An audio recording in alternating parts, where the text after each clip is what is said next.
The Republic of Kenya is a constitutional democracy. It is a country governed by the rule of law. The parameters within which the country is governed are well set out in the Constitution. We have elected and appointed leaders.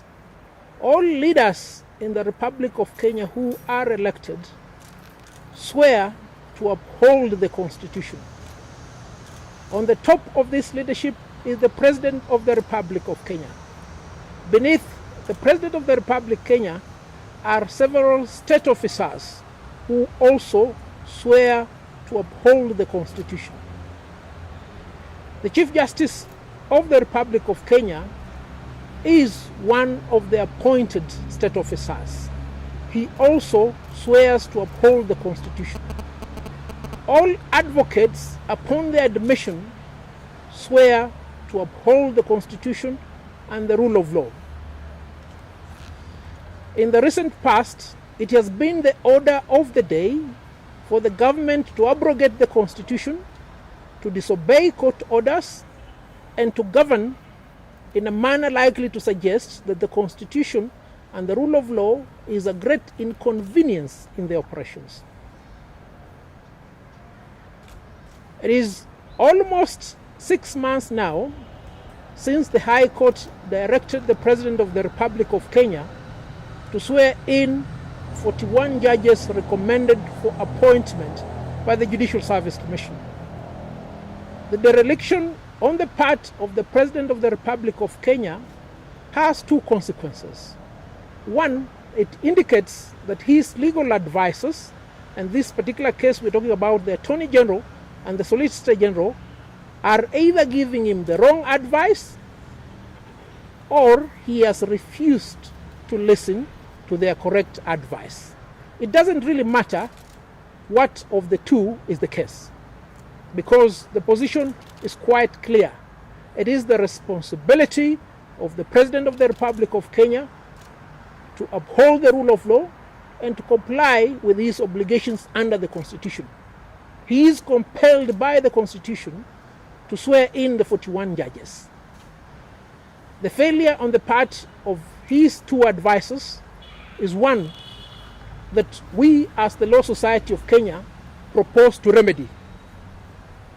In a resolution of the Council of the Law Society made on the 11th of May 2020, the Council unanimously resolved to initiate proceedings to remove the Attorney General and the Solicitor General from the list of advocates.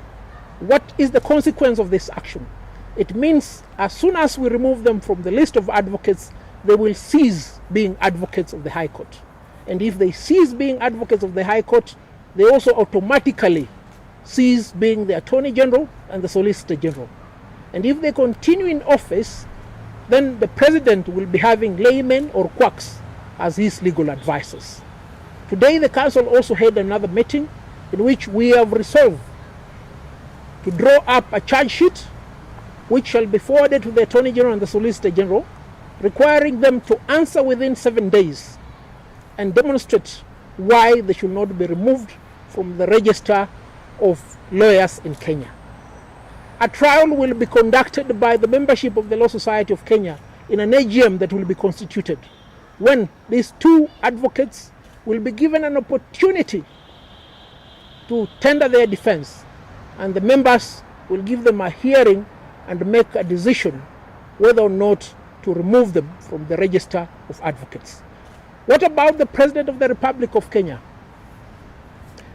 A few days ago, the President of the Republic of Kenya indicated that we are in a constitutional moment which necessitates that we remove the cancer that is in the current constitution. Does the current constitution have a cancer? Who created that cancer? You see, Kenyans, we need to be honest with ourselves. It took many years for us to arrive at the constitution that was promulgated in 2010. Now we're being told there is need for us to remove the cancer. No, there is no cancer. There is an attempt here to remove the brain from the body. And the brain is the transformative, progressive constitution that we have.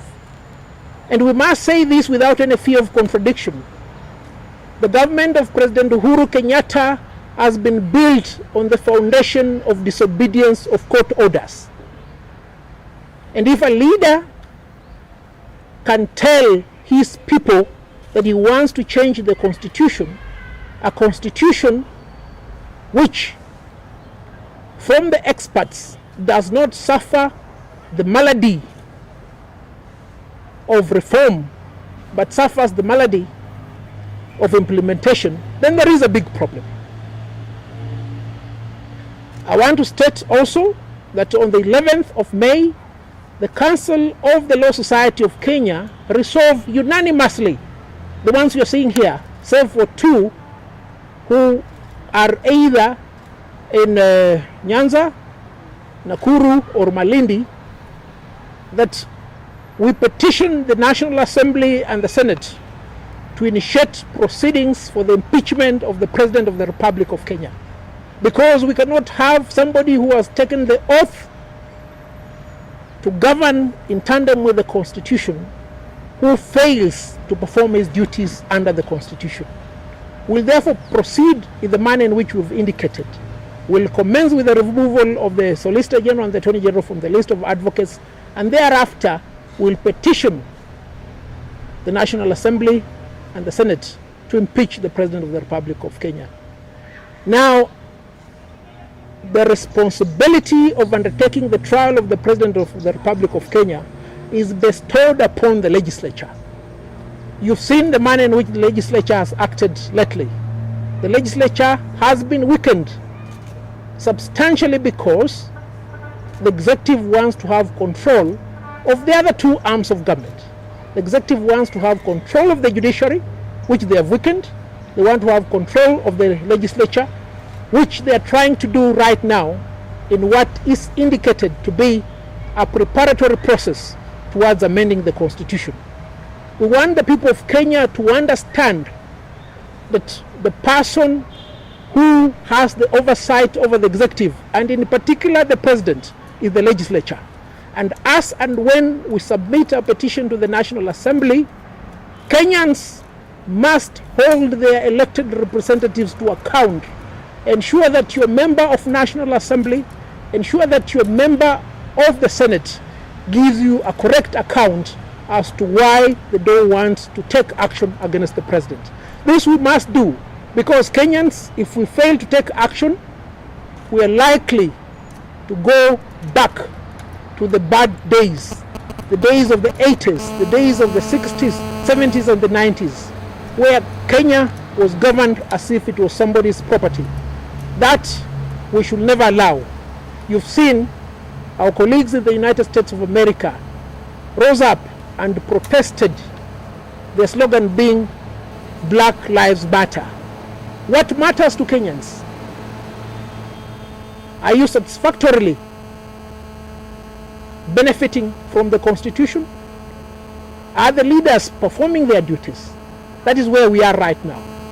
We want our leaders to perform their duties.